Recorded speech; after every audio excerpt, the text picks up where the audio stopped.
the rain didn't fall on Northwood Garrison. It attacked. Needles of ice-cold water lashed at the muddy training grounds, turning earth into a sucking, treacherous bog. My world had narrowed to the heave of my own breath, the copper taste of blood on my split lip, and the impossible weight of the wooden sword in my deadened hands. Again. Commander Garrick's voice was a whip crack through the downpour. Adjust your stance. You're leaving your entire right side open to a killing blow. I wanted to scream that I knew. I wanted to collapse and let the mud swallow me whole. From the dry shelter of the pavilion, the other recruits watched. I didn't need to see their faces to know their expressions. Pity from the kinder ones, amused contempt from the rest. Sons and daughters of soldiers, bred for this life, watching the stray dog try to learn tricks. I had arrived at Northwood 6 weeks ago with nothing but the clothes on my back and a secret that burned in my chest like a live coal. The royal recruitment notice had promised food, shelter, and purpose. It failed to mention that anyone meant any man with prior training. A girl with hair the color of dirty straw and eyes too old for her face was not anyone. I was a problem. Your footwork is a disgrace, Eris. Garrick circled me, a stone-faced predator. You're not dancing. You're fighting for your life. That dummy isn't a post. In your mind, make it the thing that took everything from you. A tremor that had nothing to do with exhaustion went through me. I didn't need to imagine. In the blur of rain and fatigue, the straw-stuffed dummy melted and reformed. It became the leering grin of the man in the black cloak. It became the erupting flames of my village. It became the echoing silence that followed the screens. A raw sound tore from my throat. I struck, not with technique, but with a year of pent-up fury. The wooden sword slammed into the dummy's shoulder with a thwack that shuddered up my arms and into my teeth. For a moment, there was only the roar of the rain. Controlled anger is a weapon, Garrick said, his voice lower. But uncontrolled, it will get you killed faster than cowardice. Now control it. Again. We had been at this for 2 hours. The others had been dismissed at dusk. My body was a tapestry of screaming protests, but stopping meant going back to the crowded barracks, to the whispers. Why is she here? She'll be dead by winter. The commander wastes his time. More than that, stopping meant being alone with my memories in the dark. So I raised the sword again. The movement was slow, agonizing. The horn that shattered the twilight was a mercy and a terror. 3 long, mournful blasts. Not an attack. Something worse. Important visitors. Through the sheet of rain, the garrison erupted into frantic activity. Door slammed, boots pounded on stone, orders were shouted and lost in the wind. Commander Garrick's entire demeanor shifted. The relentless instructor vanished, replaced by a soldier at high alert. Inside, Eris. Now, to the barracks. Clean up and stay there. Why, sir? His eyes snapped to mine. That is an order, recruit. Move. I moved, stumbling through the mud toward the long, low building that housed the recruits. But as I passed the archway to the main courtyard, I froze. They emerged from the tree line like wraiths materializing from the storm, 50 riders at least, on horses that seemed carved from shadow and muscle. They moved in perfect, silent unison, a wave of grim, professional lethality that made our garrison look like children playing at war. And at their head, he was taller than the others, riding a stallion the color of a midnight storm. Even at this distance, through the veil of rain, he was a study in contained power. Dark hair plastered to his head, a profile that could have been etched in granite. He wore simple, travel-stained leathers, but no crown was needed. Authority radiated around him, bending the very air around him. The soldiers in the courtyard seemed to shrink, their postures stiffening into terrified formality.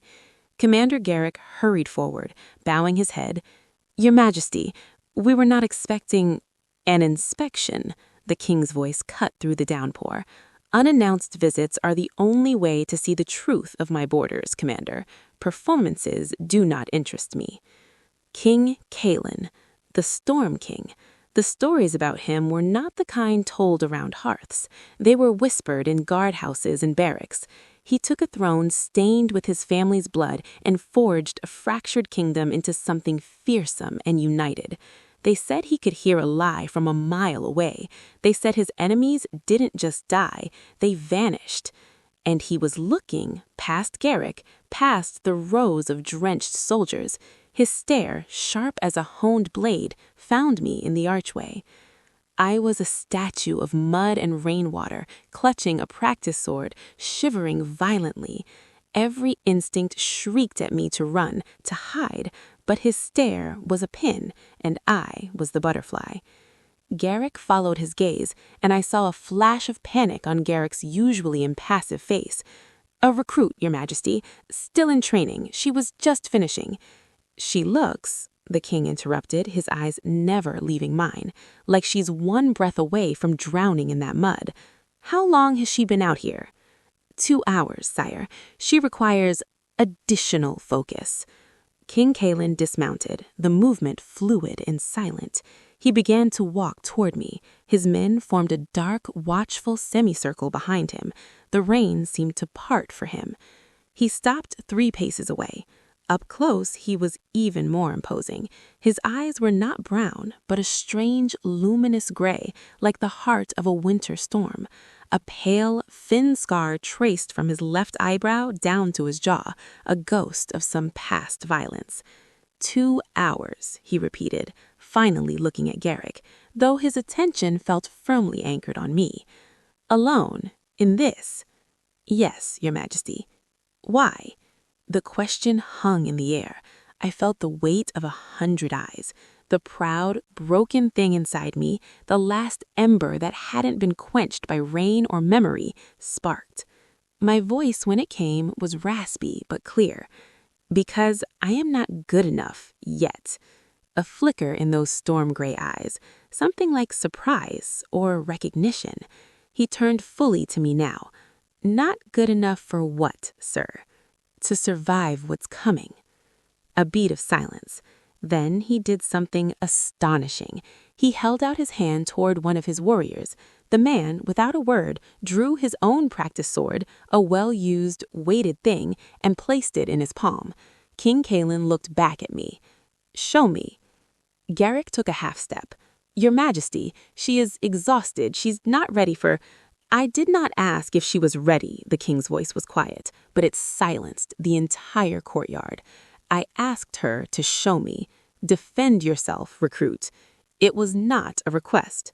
It was a precipice. The king of the realm was going to spar with me, a mud-soaked, starving nobody. It was a cruel joke, a public dismantling to remind everyone of their place. But as I looked into those storm-gray eyes, I didn't see cruelty. I saw a challenge so profound it was almost an invitation. He was testing the ember. I swallowed the taste of blood and fear. I raised my clumsy wooden sword, sank into the wretched stance Garrick had been drilling, and gave a single sharp nod. He moved. It was not like fighting Garrett, the kind soldier. This was like fighting the storm itself. He was everywhere and nowhere, his movements economical, devastatingly precise. He could have ended it instantly. Instead, he probed, a strike to test my parry, which I barely blocked, a feint to see if I'd overcommit.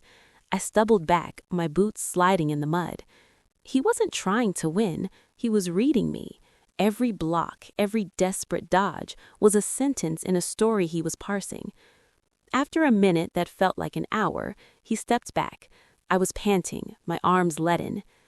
"You have been trained for 6 weeks?" "Yes, sir." "You fight like someone who has been running for a year." The air left my lungs. It was the most perceptive thing anyone had ever said to me. He glanced at Garrick. "Her scores, strategy, logistics?" Garrick, bewildered, stammered, She tops her cohort in tactical theory and map reading, Your Majesty. Her mind is unnaturally quick. It is only the physical arts where she lacks. Because she is starving and exhausted, the king said flatly. He turned his gaze back to me, and, for a second, the storm in his eyes softened to something like assessment. What is your name, recruit? Eris, sir. Eris of nowhere. Eris, he repeated, as if tasting the word. He then addressed Garrick, his voice ringing with finality. This recruit is to be placed on a modified regimen, double rations, focused training in small unit tactics, access to the war room archives. I will receive a monthly report on her progress, Commander. See that it is detailed. He didn't wait for a reply. He handed the practice sword back to his man, remounted his dark horse, and with the final unreadable glance in my direction, led his ghostly company back into the lashing rain. They vanished as quickly as they had appeared. The courtyard was left in a ringing silence, broken only by the rain and the stunned breathing of 50 soldiers. All of them were now staring at me. Commander Garrick walked over slowly. He looked at me not as a failing recruit, but as a suddenly volatile and inexplicable asset. Well, Eris of nowhere, he said softly so only I could hear, it seems you have just become the most interesting person in Northwood. Do not make me regret the paperwork.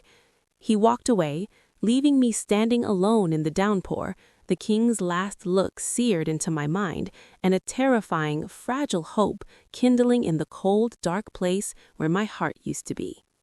Silence has a different texture after a king departs. It was not peaceful, it was heavy, like a held breath awaiting to be released.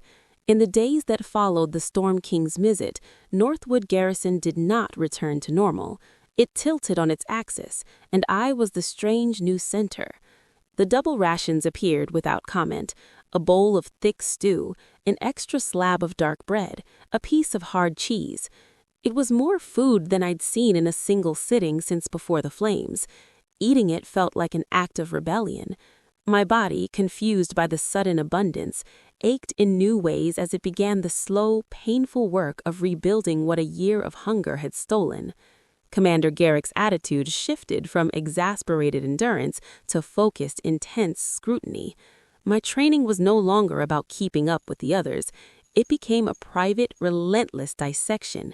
Mornings were spent not on the mass drill field, but in a secluded corner of the yard, repeating a single sword form 100 times until my muscles memorized the geometry of it. Afternoons were in the dusty, parchment-scented gloom of the garrison's tiny war room.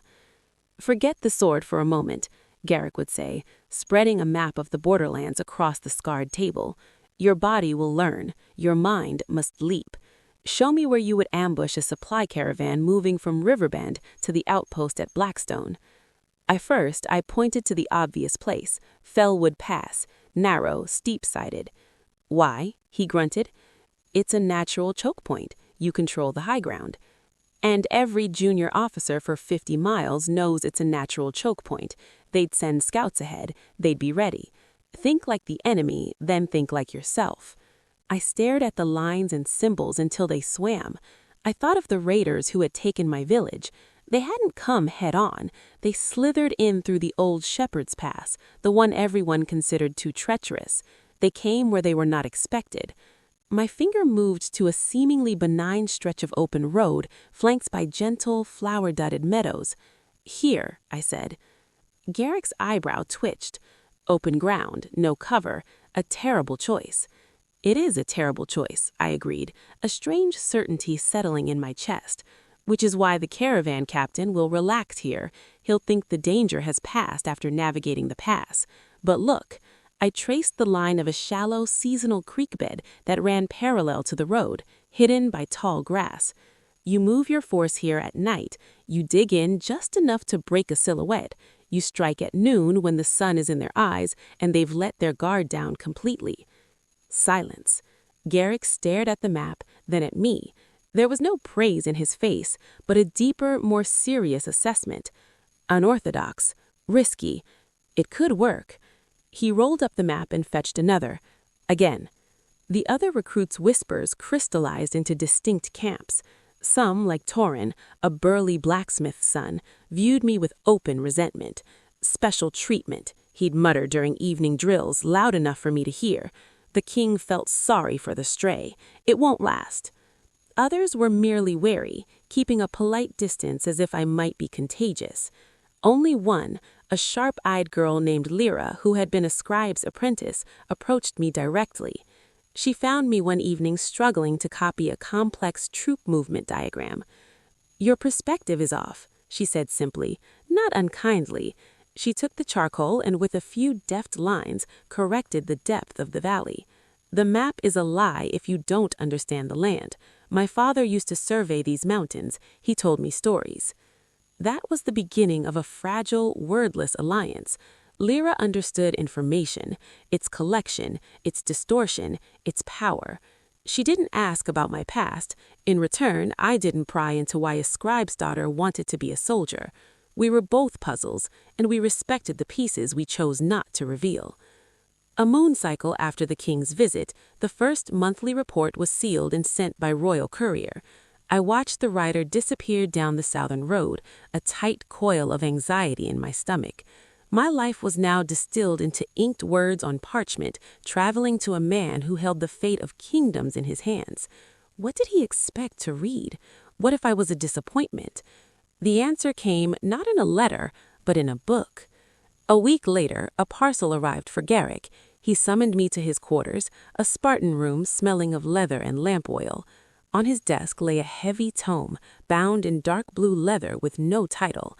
"This came with the courier's return," he said, his voice neutral. "For you, from the capital." My hands trembled as I reached for it. I opened the cover. On the frontispiece, in a bold, slashing script, were written 2 words: Applied Logistics. It was not a romance. It was a merciless, brilliant treatise on military supply chains, siege mathematics, and the calculus of campaign endurance.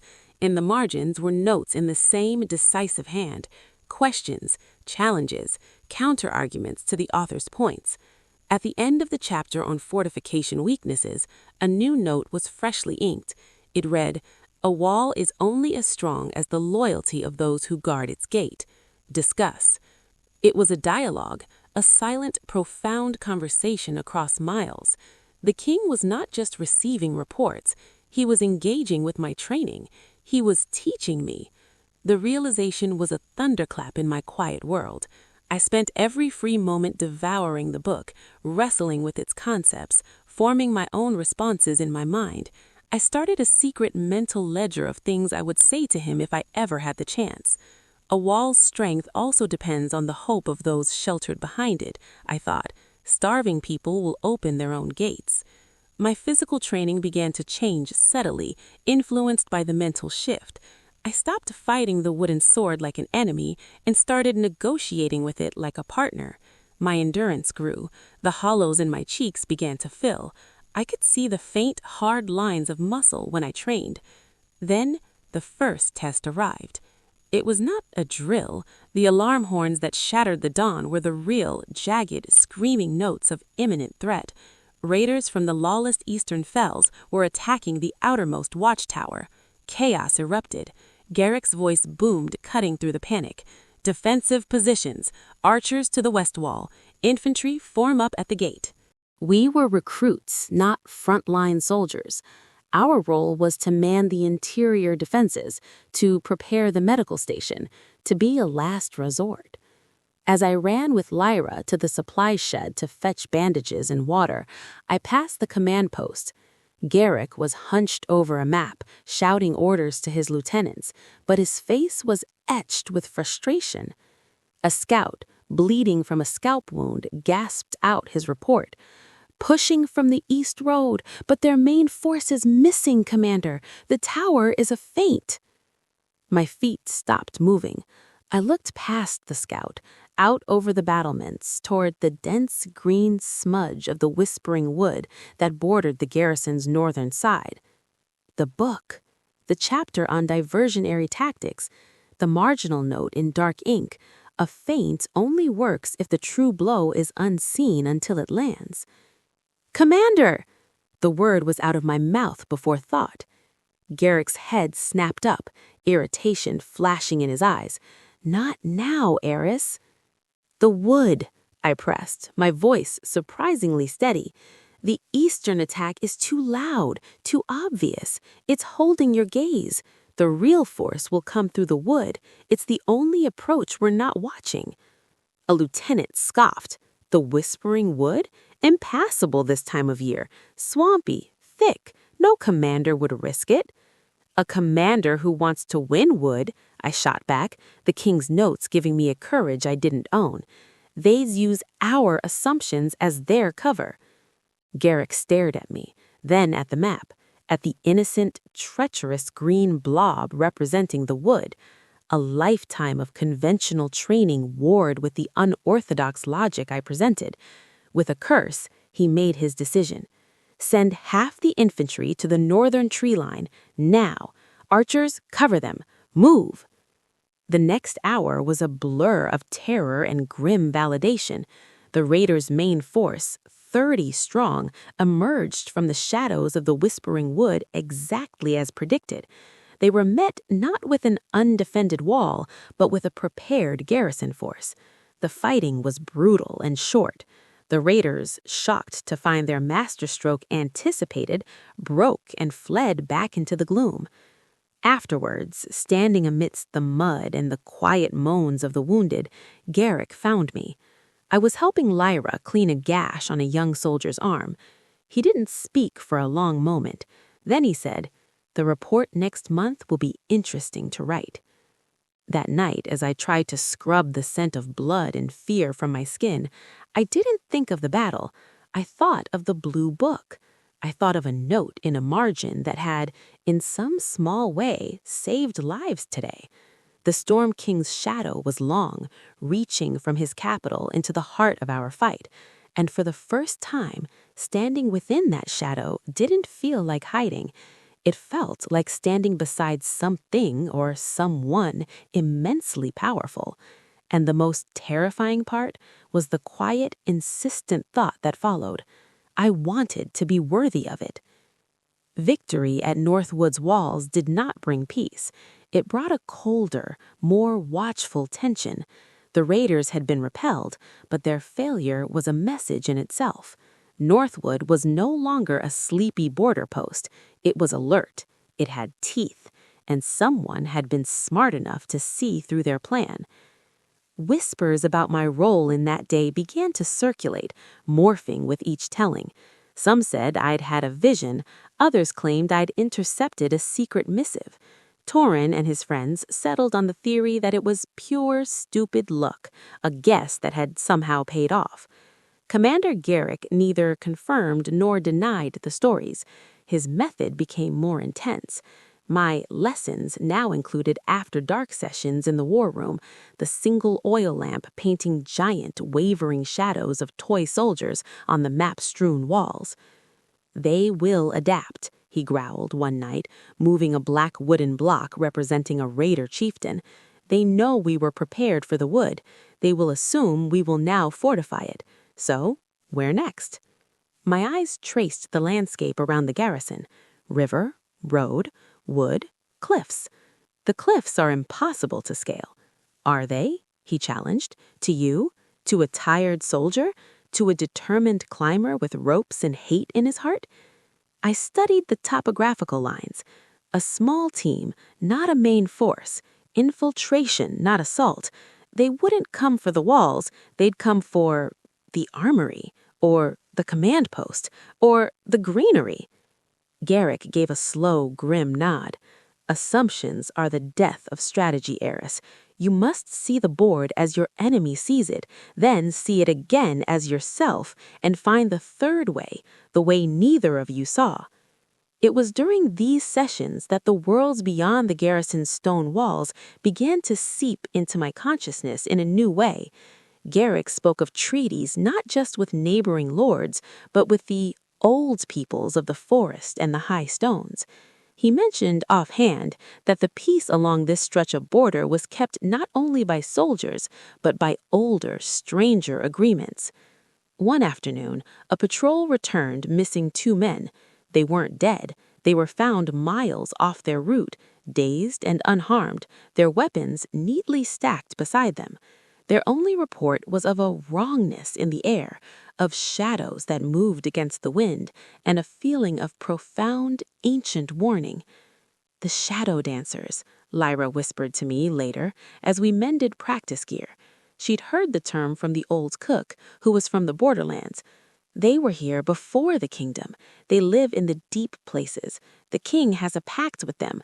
We stay out of their sacred groves. They don't rearrange our patrols." It sounded like superstition, but the look in the patrolman's eyes was real, hollowed out fear, the kind of fear that doesn't come from men with swords. The king's second book arrived a week later. This one was on anthropology and folklore of the Northern Territories. The marginal notes were more frequent. Beside a passage on territorial markers used by ancient tribes, he had written, "The oldest laws are not written on parchment, but on the land itself. To ignore them is not rebellion, but folly." Was he preparing me for something, or was this just part of a royal education he'd decided to bestow? My answer came with the first snow. It fell silently in the night, blanketing Northwood in a deceptive purity. A supply convoy was due from the south, carrying vital food stores and the garrison's pay. It was 2 days late. Commander Garrick's face was stone. "Eris, take a scout squad. Find them. Lyra, you go too. I want eyes that see more than footprints." The order was a bucket of ice water down my spine. Lead a squad? On a real mission? The men Garrick assigned, 3 grizzled veterans named Rook, Finn, and Kalen, looked at me with skepticism that bordered on insult. Only Lyra's calm presence kept me from voicing my own doubt. We found the convoy at the edge of the Ironwood, a forest so dense and quiet it was said to swallow sound. The wagons were intact, the oxen were gone, the drivers and guards were present. They stood in a loose circle in a clearing, unharmed, but utterly still, their eyes wide and unseeing, as if trapped in a waking dream. A circle of strange, phosphorescent moss glowed faintly around their feet. "Witchcraft," breathed Rook, making a warding sign. "Don't touch them," I ordered, my voice sharper than I intended. I remembered the book, The Oldest Laws. I looked not at the men, but at the trees, at the patterns in the bark, at the arrangement of the stones at the clearing's edge. This was not an attack. This was a message, a breathtakingly powerful, unsettling message. Then I saw it. Carved into the trunk of an ancient oak, almost obscured by frost, was a symbol. 3 interlocking rings, like a knot with no beginning or end. It was in the king's book, a marker of the Fey folk, the most elusive of the old peoples. A boundary. "They crossed the line," I said softly, understanding dawning. "The convoy, they must have cut through a sacred grove or forded a protected stream. This isn't malice. It's a correction." "How do we undo it?" Lyra asked, practical as ever. I had no idea. The book gave no instructions for dispelling Fey magic. Panic began to flutter in my chest. We were out of our depth. Then a thought, fragile as a snowflake. The report. The king was waiting for a report. He was engaged. What would he do? Respect. The word echoed from his marginalia. Power must be met with respect, or it will be met with ruin. "We don't undo it," I said, forcing certainty into my voice. "We acknowledge its mark." I walked to the edge of the glowing moss circle, careful not to cross it. I knelt, ignoring the bewildered stares of my squad. I took my water skin and poured a libation on the roots of the carved oak, a soldier's offering of pure water. "We see your mark," I said to the silent wood, my breath pluming in the cold air. "We understand the trespass. We mean no disrespect to the old ways. We seek only to retrieve our people and leave your domain in peace." Nothing happened. The forest held its breath. Then, with a soft sigh like wind through pine needles, the glowing moss dimmed and vanished. The convoymen blinked, staggered, and began to cough as if released from a chokehold. They looked around, confused and terrified, with no memory of the past 2 days. The journey back to Northwood was made in hushed, nervous silence. The veterans, Rook, Finn, and Kalen, no longer looked at me with skepticism. They looked at me with something closer to awe and a touch of fear. They had seen magic, and they had seen me speak to it. Back in Garrick's office, my report was met with a long, heavy silence. "You invoked the old protocols," he finally said. "You risked a fate worse than death on a hunch from a book." "It wasn't a hunch, Commander. It was dialogue." I met his gaze. "The king is teaching me to read more than maps." Garrick leaned back, steepling his fingers. "He is indeed, and it seems you are an apt pupil." He paused. "This incident, the raiders, your progress, it will all be in the next report. The king is not just monitoring a recruit, Eris. He is assessing a potential asset for a much more complicated game. One played not just on battlefields, but in the spaces between worlds. Do you understand what that means?" I did. It meant the safe, anonymous life I had hoped for at Northwood was an illusion. The Storm King's attention was a ladder out of the mud, but it was suspended over a chasm of ancient powers and political storms. There was no going back to being a nobody. That night, as a blizzard howled outside, I opened the blue book to a random page. My eyes fell on a fresh note, one I hadn't seen before, ink darker than the rest. It was beside a passage on the burdens of command. "Loneliness is the true weight of the crown," it read. "To see the board so clearly, yet to have so few who can even perceive the pieces." My heart hammered against my ribs. It felt less like a note in a text and more like a confession cast into the dark, a message in a bottle meant for someone, for anyone who might understand. For the first time, I didn't just feel the weight of his gaze. I felt the weight of his isolation, and in the howling dark, a connection sparked across the miles, not of subject to king, but of one lonely, watchful soul to another. The thought was as terrifying as the fey magic and as irresistibly compelling. The game had changed. I was no longer just a piece on his board. I was being invited to understand the player. Winter's grip tightened, and with it, the invisible walls of Northwood seemed to close in. The incident with the fey-marked convoy painted a target on my back, but not the kind I expected. It wasn't enemy steel I feared. It was the wary, measuring looks from my own comrades. I was no longer just the king's curious pet project. I was the girl who talked to trees and understood the language of shadows. In a world of swords and clear orders, that made me alien. Commander Garrick's reports continued to fly south with the royal couriers. No direct word came back, but the books did. A third volume arrived, this one on statecraft and the delicate balance of secular and supernatural authority. The margins were a battlefield of ideas, his bold script arguing, clarifying, questioning. Our silent dialogue deepened. I began writing my own thoughts in a separate journal, imaginary replies to his provocations. Loneliness is a choice when one stands atop a tower. Perhaps the weight is lighter if one descends to walk among the people they protect. I wrote one frost-laced morning. Spring came as a timid thief, melting the snows into rushing, muddy streams. With the thaw, activity at the border increased. Not raids, but movements. Strange, flickering lights seen deep in the ironwood at night. Unusual patterns of wildlife fleeing toward the garrison.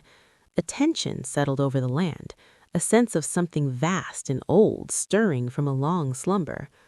Lyra, who had become my anchor in the shifting realities, compiled the odd reports from scouts and hunters.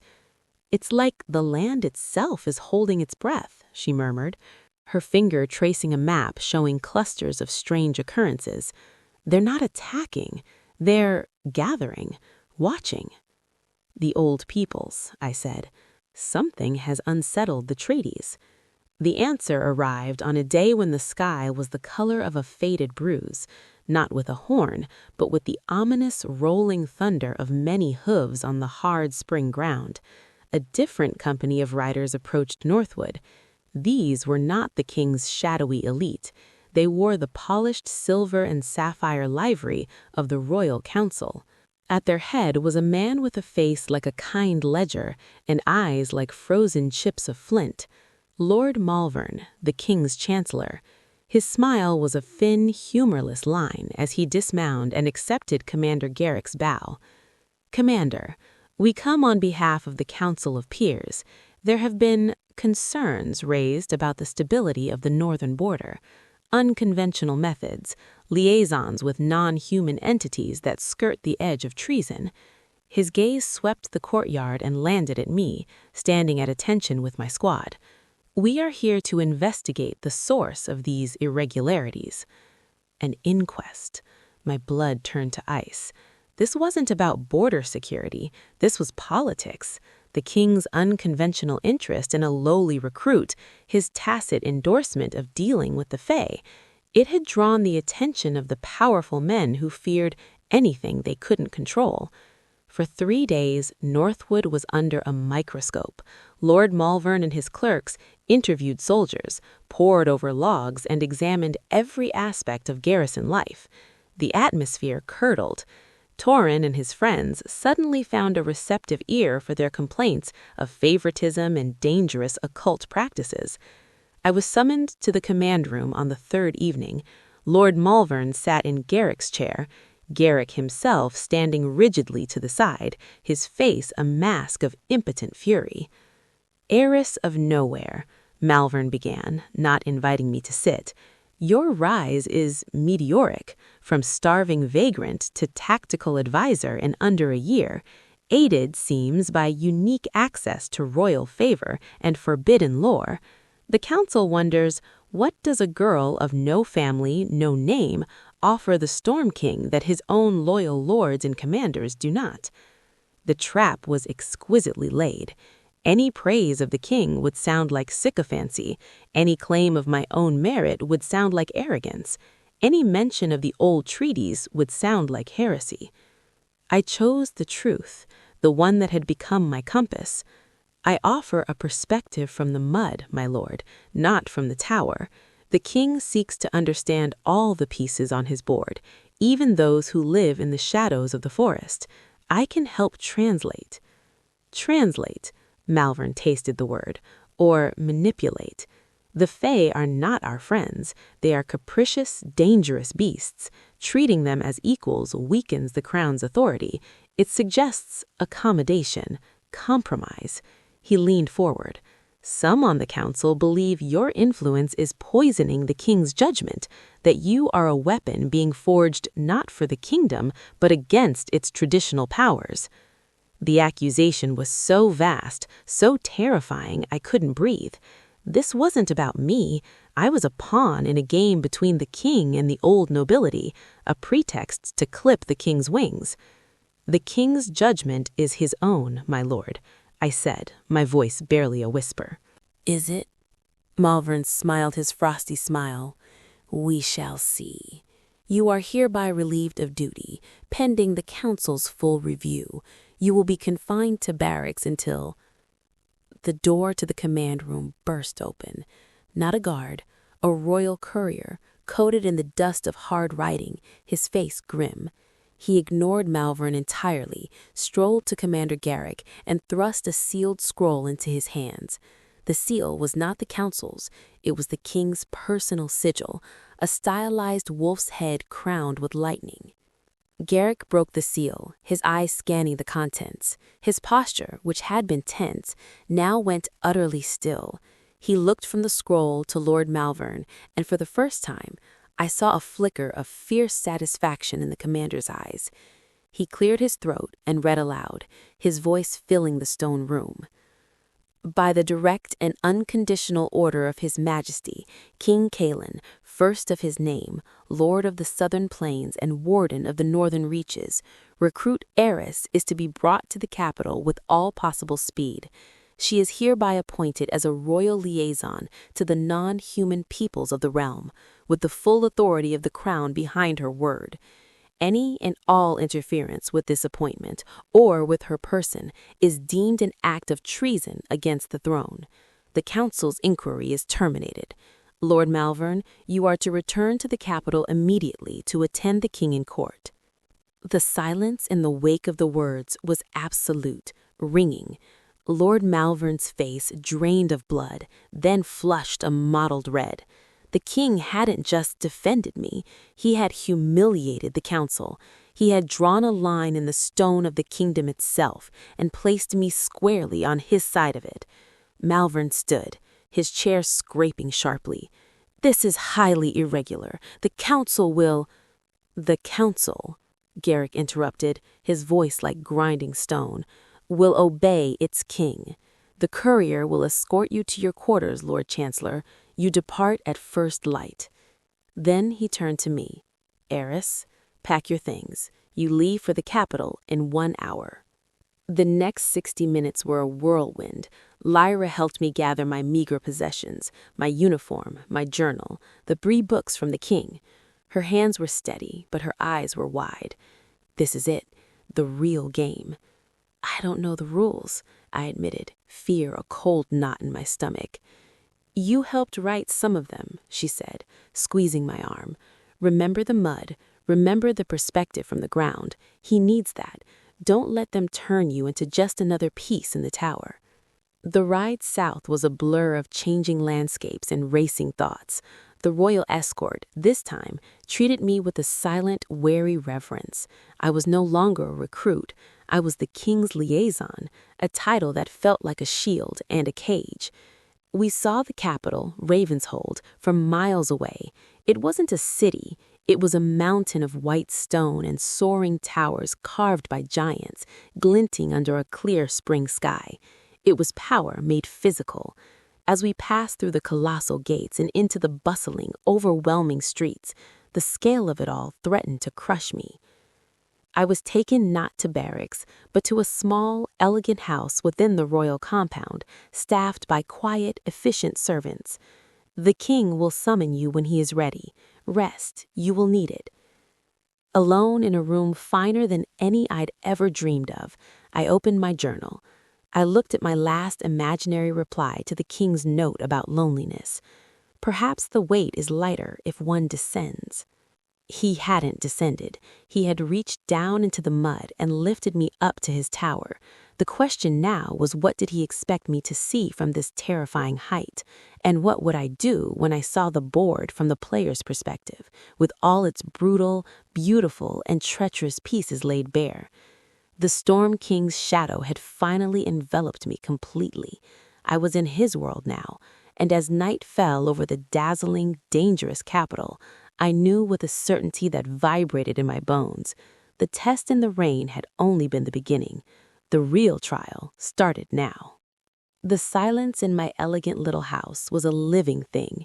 It was not the peaceful quiet of the forest, nor the exhausted hush of the barracks after lights out. This was a watchful, polished silence, broken only by the whisper of servants' feet on marble and the distant, muffled clamor of the city beyond the compound walls. I was a bird in a gilded cage, my every need anticipated, my freedom an illusion. Days bled into one another. I was given fine clothes, simple but well-made tunics and trousers of soft wool, not silks or gowns. The king, it seemed, understood I was not a courtier. I was given access to the royal archives, a cavernous, dust-moated hall of knowledge that made Northwood's war room look like a child's scribble. I buried myself in histories of treaties, genealogies of the old Fey clans, accounts of the Shadow Dancer Accords. It was a flood of information, and I swam in it desperately, trying to prepare for a meeting whose purpose I still could not fathom. No summons came. Rumors, however, found their way to me. They slithered in with my meals, carried by the sympathetic young maid, Alara, whose brother was a palace guard. "What they say is that the council is in an uproar, miss," she whispered one afternoon as she laid out a tray. "They reported Lord Malvern returned in a black fury. They're calling you the king's pet witch behind closed doors. They say you've bespelled him with forest magic." Another day, her eyes were wide with a different kind of news. "There was an incident in the Howling Hall last night, miss. During the audience with the Stone Speaker clan from the Eastern Mountains, the king, there was a disagreement. They say the air grew so cold the wine iced in the cups. The Howling Hall, that was the common name for the Chamber of Accord, where the king met with the non-human ambassadors. A tense, fragile diplomacy, my supposed domain, yet I'd never stepped foot inside. The king's continued silence was a form of torture. Was he testing my patience? Had bringing me here merely a political gambit to enrage the council, and now I was to be forgotten in this comfortable prison? The doubt was a worm in my heart, gnawing at the certainty I'd carried from Northwood. Then, a week after my arrival, a different kind of messenger came. Not a steward, but a man with eyes the color of weathered bark and a stillness about him that felt deeply unnatural. He wore no livery, only simple green and brown. "The Grove Keeper requests your presence," he said, his voice like the rustle of leaves, "at the twilight hour, in the king's private garden." It was not a summons from the king, but it was a thread. The Grove Keeper, I knew from the archives, was the eldest of the Fae-touched humans in the capital, a living bridge to the forest peoples. Requesting my presence was a signal. The old powers were aware of me. The king's private garden was not the manicured paradise I expected. It was a wild, contained piece of wilderness tucked behind the palace walls. Ancient trees twisted toward the sky, a small, dark pond reflected the first stars, and the air hummed with the scent of night-blooming jasmine and damp earth. In the center, beside a moss-covered stone, stood an old woman. Her hair was a cascade of silver and living ivy. Her eyes held the milky sheen of moonlight on water. "Heiress of the muddy perspective," she said, and her smile was kind but held the sharpness of thorns. "Grove Keeper, you did what felt true." I bowed my head, the way one might to a force of nature. "Grove Keeper, I did what felt true." "Truth is a rare currency here," she mused, gesturing for me to sit on a nearby bench. "Your king values it. It is why you are here, and why the courtiers with their perfumed lies hate you. They trade in flattery and deception. You bring the scent of honest earth and desperate survival. It disrupts their careful games." Why has he not called for me? The question burst from me, raw and unguarded. The Grove Keeper's moonlit eyes regarded me. "He is preparing the board. Your arrival was a thunderclap. Malvern and his ilk are scrambling. The Stone Speakers are restless, testing his resolve. The Shadow Dancers have gone silent, which is more worrying than their complaints. To bring you into the Howling Hall now would be to throw a lit torch into a room full of old, dry secrets. He waits for the moment your presence will be a solution, not a provocation." "And when will that be?" "When you have learned to speak not just for humans to the Fae, but for the king to his own heart." Her words were cryptic, but they settled something in me. He hadn't forgotten. He was strategizing. "Watch, listen. The court is a battlefield of whispers. Learn its terrain as you learned the ironwood. Your summons will come not when you are ready, but when the kingdom needs the weapon you have become." "Is it?" Malvern smiled his frosty smile. "We shall see. You are hereby relieved of duty, pending the council's full review. You will be confined to barracks until—" The door to the command room burst open. Not a guard, a royal courier, coated in the dust of hard riding, his face grim. He ignored Malvern entirely, strolled to Commander Garrick, and thrust a sealed scroll into his hands. The seal was not the council's, it was the king's personal sigil, a stylized wolf's head crowned with lightning. Garrick broke the seal, his eyes scanning the contents. His posture, which had been tense, now went utterly still. He looked from the scroll to Lord Malvern, and for the first time, I saw a flicker of fierce satisfaction in the commander's eyes. He cleared his throat and read aloud, his voice filling the stone room. By the direct and unconditional order of His Majesty, King Kalen, first of his name, Lord of the Southern Plains and Warden of the Northern Reaches, recruit Eris is to be brought to the capital with all possible speed. She is hereby appointed as a royal liaison to the non-human peoples of the realm, with the full authority of the crown behind her word. Any and all interference with this appointment, or with her person, is deemed an act of treason against the throne. The council's inquiry is terminated. Lord Malvern, you are to return to the capital immediately to attend the king in court. The silence in the wake of the words was absolute, ringing. Lord Malvern's face drained of blood, then flushed a mottled red. The king hadn't just defended me, he had humiliated the council. He had drawn a line in the stone of the kingdom itself and placed me squarely on his side of it. Malvern stood, his chair scraping sharply. "This is highly irregular. The council will—" "The council," Garrick interrupted, his voice like grinding stone, "will obey its king. The courier will escort you to your quarters, Lord Chancellor. You depart at first light." Then he turned to me. "Eris, pack your things. You leave for the capital in 1 hour." The next 60 minutes were a whirlwind.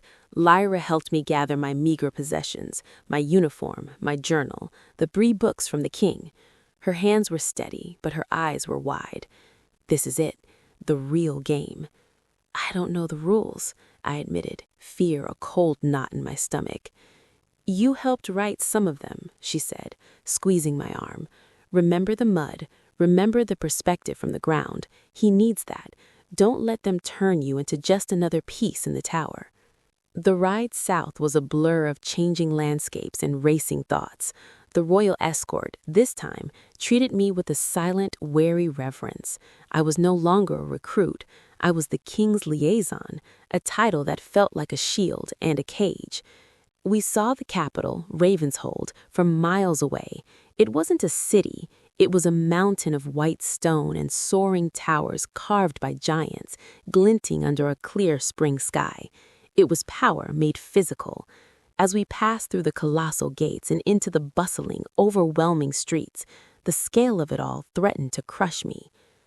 I was taken not to barracks, but to a small, elegant house within the royal compound, staffed by quiet, efficient servants.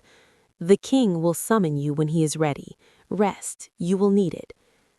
Alone in a room finer than any I'd ever dreamed of, I opened my journal. I looked at my last imaginary reply to the king's note about loneliness. Perhaps the weight is lighter if one descends. He hadn't descended. He had reached down into the mud and lifted me up to his tower. The question now was, what did he expect me to see from this terrifying height? And what would I do when I saw the board from the player's perspective, with all its brutal, beautiful, and treacherous pieces laid bare? The Storm King's shadow had finally enveloped me completely. I was in his world now, and as night fell over the dazzling, dangerous capital, I knew with a certainty that vibrated in my bones. The test in the rain had only been the beginning. The real trial started now. The silence in my elegant little house was a living thing.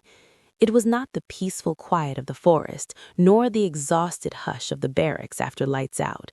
This was a watchful, polished silence, broken only by the whisper of servants' feet on marble and the distant, muffled clamor of the city beyond the compound walls. I was a bird in a gilded cage, my every need anticipated, my freedom an illusion. Days bled into one another. I was given fine clothes, simple but well-made tunics and trousers of soft wool, not silks or gowns. The king, it seemed, understood I was not a courtier. I was given access to the royal archives, a cavernous, dust-moated hall of knowledge that made Northwood's war room look like a child's scribble. I buried myself in histories of treaties, genealogies of the old Fey clans, accounts of the Shadow Dancer Accords. It was a flood of information, and I swam in it desperately, trying to prepare for a meeting whose purpose I still could not fathom. No summons came. Rumors, however, found their way to me. They slithered in with my meals, carried by the sympathetic young maid, Alara, whose brother was a palace guard. "What they say is that the council is in an uproar, miss," she whispered one afternoon as she laid out a tray. "They reported Lord Malvern returned in a black fury. They're calling you the king's pet witch behind closed doors. They say you've bespelled him with forest magic." Another day, her eyes were wide with a different kind of news. "There was an incident in the Howling Hall last night, miss. During the audience with the Stone Speaker clan from the Eastern Mountains, the king, there was a disagreement. They say the air grew so cold the wine iced in the cups." The Howling Hall, that was the common name for the Chamber of Accord, where the king met with the non-human ambassadors. A tense, fragile diplomacy, my supposed domain, yet I'd never stepped foot inside. The king's continued silence was a form of torture. Was he testing my patience? Had bringing me here merely a political gambit to enrage the council, and now I was to be forgotten in this comfortable prison? The doubt was a worm in my heart, gnawing at the certainty I'd carried from Northwood. Then, a week after my arrival, a different kind of messenger came. Not a steward, but a man with eyes the color of weathered bark and a stillness about him that felt deeply unnatural. He wore no livery, only simple green and brown. "The Grove Keeper requests your presence," he said, his voice like the rustle of leaves, "at the twilight hour, in the king's private garden." It was not a summons from the king, but it was a thread. The Grove Keeper, I knew from the archives, was the eldest of the Fae-touched humans in the capital, a living bridge to the forest peoples. Requesting my presence was a signal. The old powers were aware of me. The king's private garden was not the manicured paradise I expected. It was a wild, contained piece of wilderness tucked behind the palace walls. Ancient trees twisted toward the sky, a small, dark pond reflected the first stars, and the air hummed with the scent of night-blooming jasmine and damp earth. In the center, beside a moss-covered stone, stood an old woman. Her hair was a cascade of silver and living ivy. Her eyes held the milky sheen of moonlight on water. "Heiress of the muddy perspective," she said, and her smile was kind but held the sharpness of thorns. "Grove Keeper, you did what felt true." I bowed my head, the way one might to a force of nature. "Grove Keeper, I did what felt true." "Truth is a rare currency here," she mused, gesturing for me to sit on a nearby bench. "Your king values it. It is why you are here, and why the courtiers with their perfumed lies hate you. They trade in flattery and deception. You bring the scent of honest earth and desperate survival. It disrupts their careful games." Why has he not called for me? The question burst from me, raw and unguarded. The Grove Keeper's moonlit eyes regarded me. "He is preparing the board. Your arrival was a thunderclap. Malvern and his ilk are scrambling. The Stone Speakers are restless, testing his resolve. The Shadow Dancers have gone silent, which is more worrying than their complaints.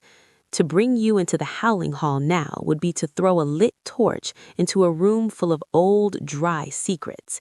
He waits for the moment your presence will be a solution, not a provocation." "And when will that be?"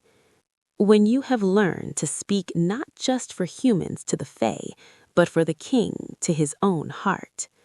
Her words were cryptic, but they settled something in me. He hadn't forgotten. He was strategizing. "Watch, listen. The court is a battlefield of whispers. Learn its terrain as you learned the ironwood. Your summons will come not when you are ready, but when the kingdom needs the weapon you have become." She left me then, melting into the shadows of her garden like a dream upon waking. Her advice became my new training. I stopped merely reading in the archives and began to observe the court. From a secluded balcony, I watched the nobles swirl in the grand hall during evening audiences. I learned to identify the players: Lord Malvern, cold and calculating; Lady Valeria, his sharp-tongued ally; the bluff, loyal Duke of the Marches; the nervous trade ministers. And I saw the king. He held court like a wolf holding a pass, alert, powerful, isolated. He listened to petitions with that unnerving focus, his storm-gray eyes missing nothing. He was courteous but distant, a figure of immense power wrapped in an aura of profound solitude. The Grovekeeper's words echoed, the king to his own heart. What did that mean? The answer, or the beginning of one, came on a night of hammering rain, a violent echo of our first meeting. Alara woke me, her face pale. "Miss, you're to come to the West Library, now. It's the king." My heart somersaulted. I threw on a robe and followed her through silent, torch-lit corridors to a part of the palace I didn't know. The West Library was small, intimate, shelves groaning under the weight of books, a fire crackling in a great hearth. King Kaelen stood before the fire, his back to me. He was out of his formal court attire, dressed in a simple black tunic and trousers. He looked less like a king and more like the warrior who had stepped out of the rain at Northwood. The weight of the crown seemed, for a moment, absent. "Close the door," he said without turning. I did, the heavy oak thudding shut, sealing us in with the pop and hiss of the fire. He finally turned. In the firelight, the scar on his face was a stark silver line. The storm in his eyes was quieter now, a deep, contemplative gray. He looked exhausted. "You have been watching my court," he stated. Yes, Your Majesty. I was told to learn the terrain." A faint, almost imperceptible nod. "And what have you learned?" I took a steadying breath.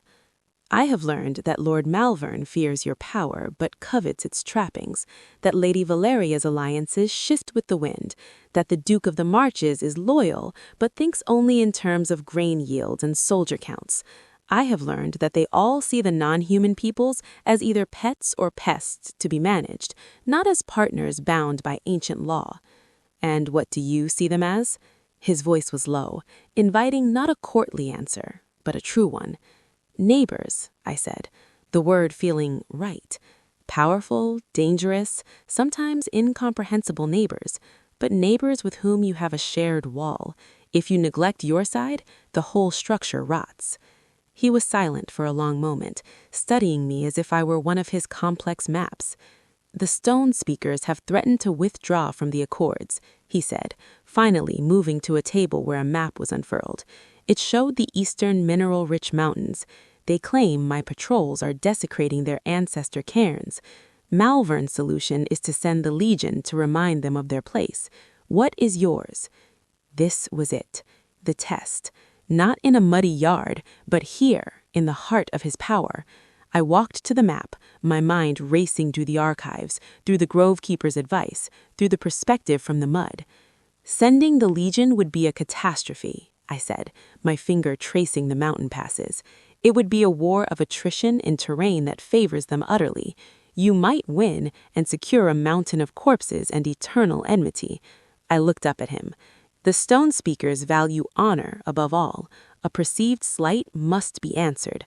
But their law also demands balance, an eye for an eye, a stone for a stone. So we offer reparations. Gold? They spit on gold." "Not gold," I said, an idea forming, fragile but clear. "Reciprocity. If our patrols have disturbed their cairns, then we offer not just to rebuild, but to guard. Assign a unit of soldiers, not as occupiers, but as sworn guardians of that sacred ground for a cycle of seasons. Our labor for their trust. We show we understand the value of what was damaged, not just its material cost." King Kaelen stared at me, then at the map. The firelight danced in his eyes. The silence stretched, taut as a bowstring. Then a sound I had never heard, a low, soft chuckle. It transformed his severe face, revealing a man buried deep beneath the crown. Malvern would have an apoplexy. The council would call it surrender. "It is not surrender," I said, courage sparking from his reaction. "It is a different kind of victory, one that builds a wall instead of burning a bridge." He leaned back against the table, crossing his arms. The weight seemed to have lifted from his shoulders, just a fraction. "You see the third way," he said, echoing Garrick's words, but with a depth of meaning I now fully understood. "I taught you to look for it," I whispered. His gaze held mine, and the space between us felt charged, not with threat, but with a profound, humming understanding. "I brought you here because this court is drowning in echo," he said, his voice barely above the crackle of the fire. "They tell me what they think I wish to hear. They offer solutions that cement their own power. You bring the silence of the forest and the clarity of desperation. You are a mirror that shows a truth I have not seen in years." It was the most personal thing he had ever said to me. It was more intimate than a touch. My breath caught. "What would you have me do, Your Majesty?" "Tomorrow," he said, pushing away from the table, the king settling back over the man. "You will accompany me to the Howling Hall. The Stone Speaker ambassador returns. You will present your solution of reciprocal guardianship. Not as my advisor, not as a liaison. You will present it as your own counsel, born of your study and your unique perspective." The order was terrifying. To stand before the furious Stone Speaker and the hostile council and propose something so radically fragile. "They will attack me," I said. "Yes," he agreed. No pity in his eyes, only that challenging gleam I remembered. To see if the girl from the mud can hold her ground when the wolves of court are not made of straw. He turned to leave, then paused at the door. Without looking back, he said, "The Grove Keeper was right. You do carry the scent of honest earth. Do not let this gilded palace wash it away, Eris. I need it too much." And then he was gone, leaving me in the warm, silent library with the echo of my thunderous heartbeat and the dawning, terrifying realization the cage door was open. Tomorrow, I would not just step into the Howling Hall. I would walk into the storm. The Howling Hall earned its name not from wind, but from the acoustics of tension. It was a circular chamber of pale gray stone, unadorned by tapestries or gold. A single shaft of light fell from an oculus in the domed ceiling, illuminating the central floor like a stage. Tiered stone benches rose in a circle, where human nobles and non-human ambassadors sat in segregated, watchful clusters. The air itself felt thick, resistant to breath.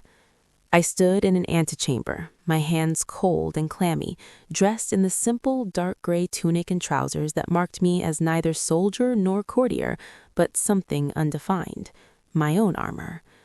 Through the arched doorway, I could see the players taking their places. Lord Malvern, smooth and poisonous. Lady Valeria, sharp-eyed as a hawk. The hulking, granite-skinned form of the Stone Speaker ambassador, his brow furrowed in permanent displeasure. And on a simple stone chair, not a throne, sat King Cailan. He looked carved from the same material as the hall, immovable, his storm-gray eyes scanning the assembling crowd. He gave no sign of seeing me. A steward announced the session open. The Stone Speaker, named Grond, rose. His voice was the grind of tectonic plates. "King of men, the grievance stands. Your digging soldiers have shaken the bones of our mountain fathers.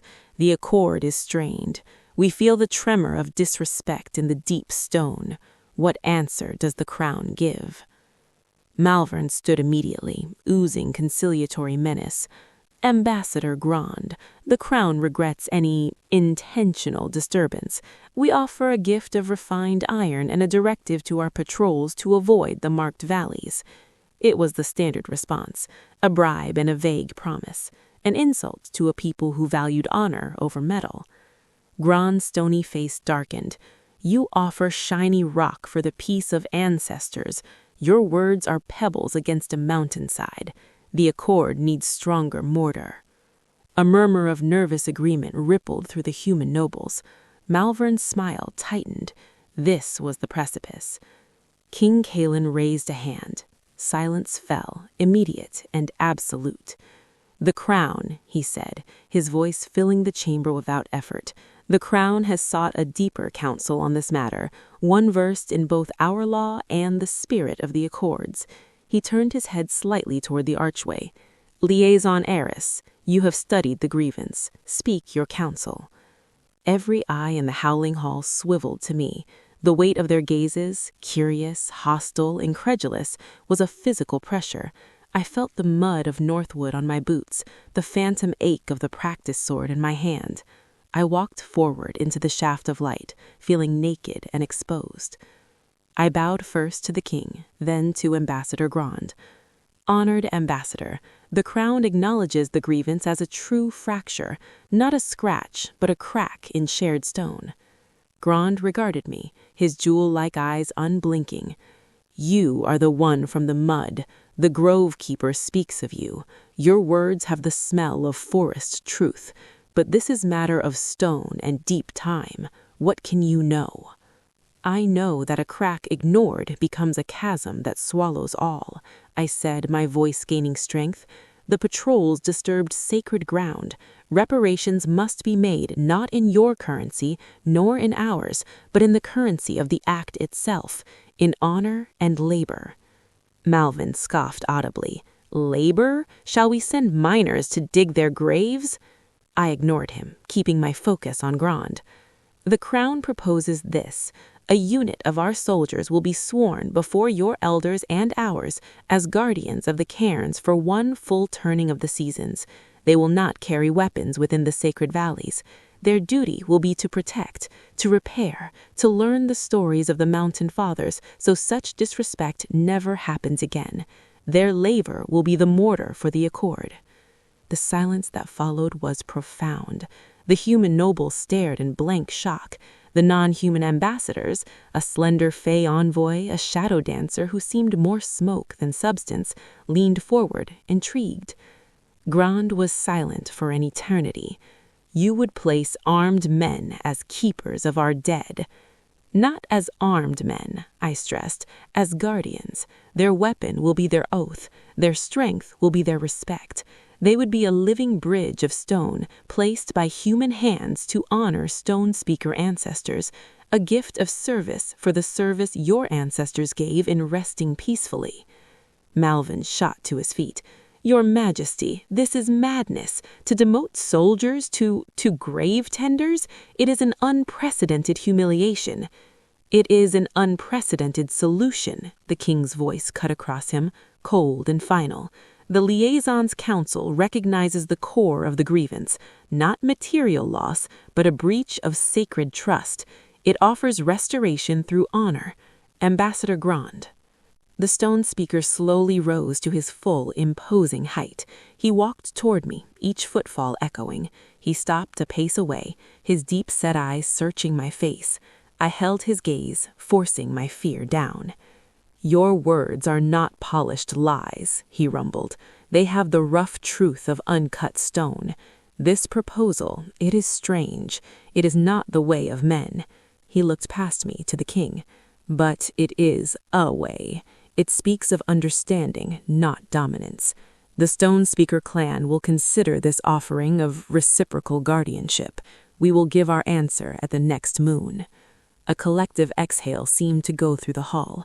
It was not agreement, but it was not war. It was a thread of possibility. Malvern's face was a mask of fury. Lady Valeria watched me with new, calculating interest. As the session was adjourned, a low buzz of conversation erupted. I stood alone in the fading light, trembling with adrenaline. I felt his presence before I saw him. King Kalen descended from his seat and approached me. He didn't speak, but as he passed me on his way out, his shoulder brushed lightly against mine. It was the briefest, most deliberate contact. His storm-gray eyes met mine for a fleeting second. In them, I saw no smile, no praise. I saw a fierce, blazing satisfaction, the look of a strategist who has seen a risky, perfect move pay off. Well played, liaison, he murmured, the words for me alone, before he continued out of the hall, his retinue swirling behind him. I was left in the echoing chamber, the scent of cold stone and political tension in the air. I had held my ground. I had spoken my truth. And in the brush of his shoulder and the fire in his eyes, I felt something shift irrevocably. I was no longer just an asset or a project. In the howling hall, before gods and monsters and men, I had become his ally. and I knew with a certainty that stole my breath that Lord Malvern and his kind would now see me not as a nuisance, but a genuine threat. The real battle for the soul of the kingdom had just begun, and I had willingly stepped on to the front line. Victory in the Howling Hall was a currency that bought no safety, only a more dangerous kind of attention. In the days following the Stone Speaker Accord, I was no longer an invisible curiosity in the royal compound. I was a fixture. Invitations to salons and teas arrived on expensive parchment, bearing the seals of noble houses that had pretended previously I did not exist. I declined them all. The Grove Keeper's advice was my shield. Learn the terrain. These gatherings were not for my benefit. They were hunting grounds where I would be the quarry, my words and manner dissected for weakness. Instead, I expanded my silent observation. I walked the palace gardens at different hours, noting which courtiers met in secluded bowers, their heads bent in urgent conversation. I listened to the gossip of servants in the kitchens, where the truth of the palace was often whispered more freely than in its grand halls. A picture began to form, not of a unified court, but of a hive of competing factions. Lord Malvern's faction, the traditionalists, wanted the old human-centric ways reinforced, the non-human peoples subjugated or pushed back. They saw the king's policies as dangerous weakness. Lady Valeria led a more subtle group, the progressives, who paid lip service to the king's vision but sought to control and profit from any new trade or treaties, turning ancient accords into commercial ventures. And there were whispers of a third, shadowy group, no name, just murmurs of the Weavers, those who believed in the old magics not as a political tool but as a fundamental force to be restored. They were considered fringe mystics, but the Grove Keeper had once mentioned them with a thoughtful frown. My official duties began in earnest. With the Stone Speaker crisis cooling, I was given a small office in a quiet wing of the palace, near the archives. My first task was to review a century of correspondence with the sky-winged airy folk, who were disputing air rights over the Western Plains with the human duke. It was tedious, vital work, building the foundation of my role. King Kylan was a constant, distant presence. I saw him in court and meetings with his generals, riding out to inspect the city guard. We exchanged no more private words in firelit libraries. Our communication reverted to its old form, books.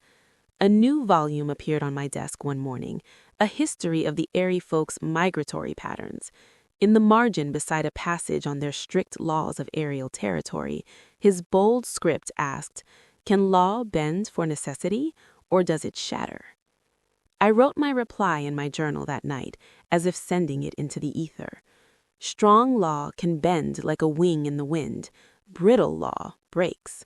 The question is not the law, but the strength of those who uphold it.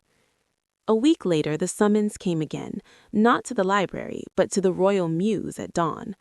I found him there, dressed for riding, feeding a piece of raw meat to a magnificent slate-gray falcon on his gloved fist. "You ride," he stated without preamble. "I can stay on a horse, Your Majesty. Northwood taught me that much." "Good enough." He handed the falcon to a handler and gestured to a patient, deep-chested bay mare saddled and waiting. "We ride to the sunken temple. The shadow dancers have requested a parley.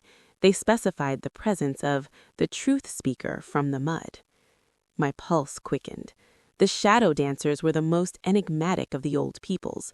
They were not hostile, but their silence since my arrival was, as the Grove Keeper said, worrying. A request for me by name was significant.